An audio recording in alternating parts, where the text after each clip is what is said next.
जय हिंद फ्रेंड्स, हम लोग पिछले क्लास में संधि को कर चुके थे और इस क्लास में हम लोग विशेषण पढ़ने के लिए जा रहे हैं। तो गाइस मैं बता देना चाहता हूँ कि विशेषण विशेषता को बताता है। किसका विशेषता बताता है? तो संज्ञा अथवा सर्वनाम का विशेषता को बताने वाले को हम लोग विशेषण कहते हैं। लिखने के लिए यदि आपको क्लियर नहीं दिख रहा होगा तो विशेषण संज्ञा तथा सर्वनाम का विशेषता बताने वाले को विशेषण कहते हैं।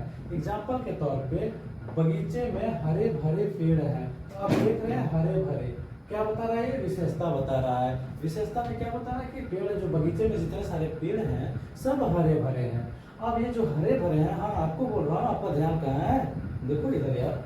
विशेषण जो हरे भरे मतलब वहाँ हरियाली हरियाली हरियाली क्या है? विशेषण है। विशेषण को बता रहा है। अब विशेषण के कितने भेद होते हैं? तो विशेषण के 4 भेद होते हैं। कितने भेद होते हैं मेरे दोस्त? तो 4 भेद होते हैं। पहला गुणवाचक, संख्यावाचक, परिणामवाचक और सर्वनामिक। गुणवाचक, परिणामवाचक, संख्यावाचक और सर्वनामिक। एक बार मेरे साथ बोलिएगा तो विशेषण किसे कहते हैं? तो कि संज्ञा तथा सर्वनाम के विशेषता को बताने वाले शब्द को विशेषण कहते हैं। विशेषण के कितने भेद होते हैं? तो 4 भेद होते हैं। कौन कौन से? तो गुणवाचक, संख्यावाचक, परिणामवाचक और सर्वनामिक वाचक। अब हम लोग देखते हैं गुणवाचक को। गुणवाचक से विशेषण किसे कहते हैं? गुणवाचक विशेषण जो शब्द किसी संज्ञा तथा सर्वनाम के दोष, दशा, अवस्था आदि का बोध कराए उसे हम लोग गुणवाचक विशेषण कहते हैं। देखो यार, जो गुण मतलब संज्ञा तथा सर्वनाम का गुण को, दोष को, दशा को, अवस्था को आदि का जो बोध कराता है दोस्त, उसे हम लोग गुणवाचक विशेषण कहते हैं। और गुणवाचक विशेषण यानी मेरी माँ सरल स्वभाव की है। तो आप देख सकते हैं कि मेरी माँ जो है वो सरल स्वभाव की है। तो ये जो सरल स्वभाव है मेरे दोस्त, तो ये सरल स्वभाव ही हमें विशेषता बता रहा है कि मेरी माँ जो है, ये गुण बता रहा है मेरी माँ का कि मेरी माँ सरल स्वभाव की है। और उसके बाद काली कोयल कूकती है। मेरे दोस्त काली कोयल, तो कोयल कैसी है? तो कोयल जो है वो काली है और काली कोयल ही क्या कर रही है मेरे दोस्त? तो कूक रही है। इसके लिए हम ये यहाँ पे रंग बता दे रहा है। यहाँ पे क्या बता रहा है? काली कोयल कूकते हैं, मतलब यहाँ पे रंग बता रहा है। अब इसके बाद हम लोग देखते हैं थोड़ा सा कुछ गुण विशेषण इस प्रकार होते हैं मेरे दोस्त। देखो यार, ध्यान इधर उधर मत भटकाना मेरे दोस्त, बहुत इंपॉर्टेंट चैप्टर है ये। और जो मेरे चैनल को अभी तक सब्सक्राइब नहीं किए हैं कर लीजिए। और मेरा वीडियो कैसा लगता है आप कमेंट में मेरे को जरूर बताइएगा दोस्त। दोस्तों इसके कुछ गुणवाचक विशेषण इस प्रकार हैं, तनिक हम लोग देख लेते हैं। पहला गुण जो बताता है, गुण में क्या क्या बता रहा है? जैसे दयालु, परोपकारी, परिश्रमी, होनहार, ईमानदार आदि ये गुण में आते हैं कि वो ईमानदार, उनके अंदर एक खासियत है कि वो ईमानदार है, वो मेहनती है, वो परिश्रमी है। उसके बाद आ जाता है दोष कि कठोर है, बुरा है, क्रोधी है, सबसे ज्यादा गुस्सा करने वाला है, जलने वाला है, ईर्ष्या करने वाला है, चालाक है, कपटी है, ये सब दोष में आ जाता है। उसके बाद रंग रूप, जैसे यहाँ पे काली कोयल है ना मेरे दोस्त, तो काली कोयल क्या है? एक रंग रूप है। आकार, अवस्था, स्वाद, गंध, स्पर्श ये गुण में आते हैं। नेक्स्ट है संख्यावाचक विशेषण। कौन सा है मेरे दोस्त? तो संख्यावाचक विशेषण। अब संख्यावाचक, पहला तो हम लोग गुणवाचक पढ़े इससे पहले, अब है संख्यावाचक।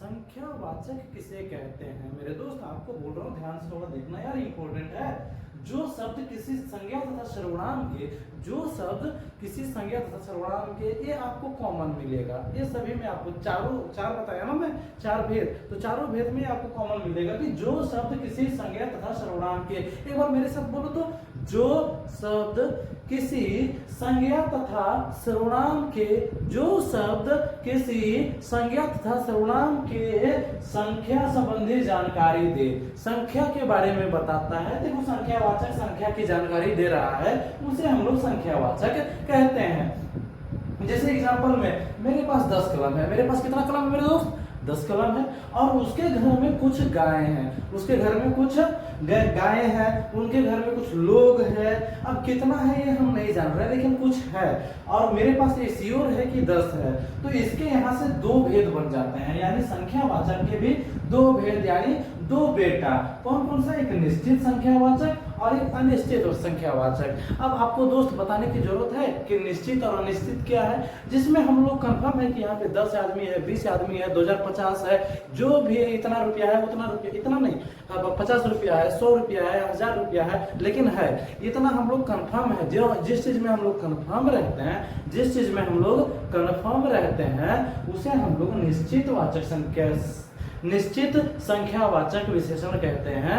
और जिसमें हम लोग कंफर्म नहीं है, जिसमें हम लोग कंफर्म नहीं है, जैसे उसके घर कुछ गाय है, उसके घर, राम के घर में कुछ है, क्या है पता नहीं, लेकिन कुछ है, कुछ लोग हैं उसके घर में, उस इलाका में कुछ लोग रहते हैं, कितने लोग रहते हैं ये मैं नहीं जानता, मतलब अनिश्चित, जहाँ पे हम लोग कंफर्म होकर के नहीं बोल सकते हैं, वो सब किस में आता है मेरे दोस्त? तो संख्यावाचक। एक बार यदि ये बोर्ड क्लीन दिख रहा है तो स्क्रीनशॉट ले लो मेरे दोस्त, मैं साइड हो जा रहा हूँ, हो गया। चलिए अब इसके आगे हम लोग देखते हैं मेरे दोस्त, ये सर्वनामिक और परिणामवाचक। एक परिणाम देखेंगे फिर सर्वनामिक देखेंगे, ओके।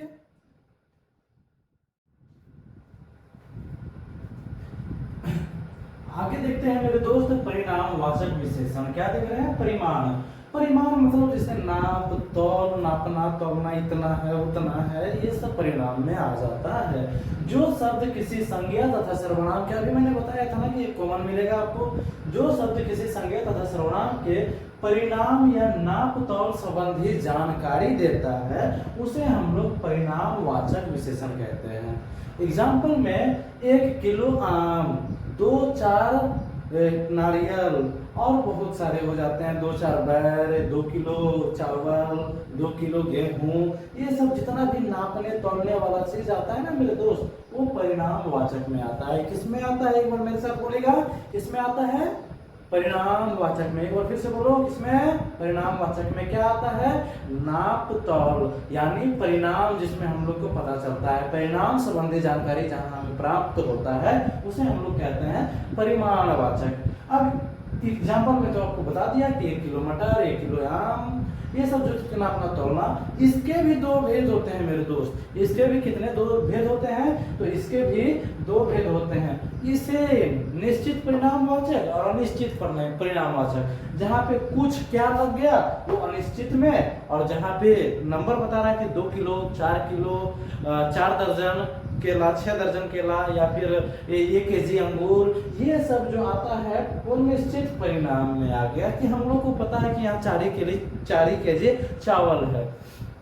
लेकिन बोलता है ना कि अनिश्चित में कि मुझे कुछ फल दे दो यार, आज मन नहीं है, लेकिन कुछ फल दे दो, मुझे कुछ फल दे दो, कुछ, यही जो कुछ लग गया ना, यहीं पे आ गया अनिश्चित कि कितना यार बताओगे तब ना मैं दूंगा, तो ये अनिश्चित में आ जाता है। किसको डाउट रहा? यदि डाउट है तो आप कमेंट में हमें पूछ सकते हैं, बेझिझक मैं आपको दोबारा इसे बताऊंगा। चलिए आगे देखते हैं हम लोग। संख्या देख लिए, परिणाम देख लिए, गुण देख लिए, अब हम लोग देखते हैं सर्वनामिक। कौन सा देखते हैं? सर्वनामिक विशेषण। चलिए आगे देखते हैं मेरे दोस्त सर्वनामिक। ये लास्ट विशेषण, चौथा विशेषण में बता रहा हूँ। सर्वनामिक विशेषण, जिन सर्वनाम शब्दों का प्रयोग विशेषण के तरह किया जाता है। सर्वनामिक क्या कहता है मेरे दोस्त? तो जिन, देखिए आप, जिन सर्वनाम शब्दों का प्रयोग विशेषण की तरह किया जाता है, जैसे यह मेरा, यहाँ जो मेरा का यूज हो रहा है ना मेरे दोस्त, यही विशेषण के रूप में यूज हो रहा है कि यह जो घर है ना वो मेरा है। एक्चुअली मैं, मेरा तो सर्वनाम है, आप जानते हैं ना, सर्वनाम तो पढ़े हैं, मेरे पिछले क्लास में मैं सर्वनाम बता चुका हूँ, आप लोग देख लीजिएगा उसे बढ़िया से। यह मेरा घर है, मेरा जो है ना वो एक सर्वनाम है, लेकिन यहाँ विशेषण के तरह प्रयोग हो रहा है। मतलब जिन सर्वनाम शब्दों का प्रयोग विशेषण के तरह किया जाता है उसे हम लोग सर्वनामिक विशेषण कहते हैं, या तो इसे हम लोग संकेतवाचक विशेषण भी कहते हैं। क्लियर? अगर डाउट है मेरे दोस्त तो एक बार मेरे आप कमेंट में पूछ लीजिएगा। चलिए एक बार इसके बारे में पूरा सुनते हैं। विशेषण के 4 बेटे यानी 4 भेद। पहला गुणवाचक, दूसरा संख्यावाचक, तीसरा परिमाणवाचक और चौथा ये सर्वनामिक विशेषण। ये चारों हम लोग पढ़ लिए हैं। एग्जाम्पल इसका देख लीजिए, यह मेरा घर है, मेरा बस्ता है। मेरा बस्ता जो है वो नया है। किसका बस्ता नया है? मेरा। मेरा यहाँ पे जो है वो विशेषण यूज हो रहा है। किसी को यदि दिक्कत हो तो प्लीज मेरे को कमेंट में पूछिए और मेरा वीडियो को प्लीज शेयर कीजिए ताकि दूसरे बच्चे भी इसे सीख सके। ये बहुत इंपॉर्टेंट है, बहुत सारे एग्जाम में इसे पूछा भी जाता है। और मेरे चैनल को लाइक कीजिए, शेयर कीजिए और सब्सक्राइब कीजिए। मेरा वीडियो कैसा लगता है कमेंट सेक्शन में जरूर बताइए। अपना प्यार मुझे इसी तरह से देते रहिए। जय हिंद, मिलते हैं नेक्स्ट क्लास में।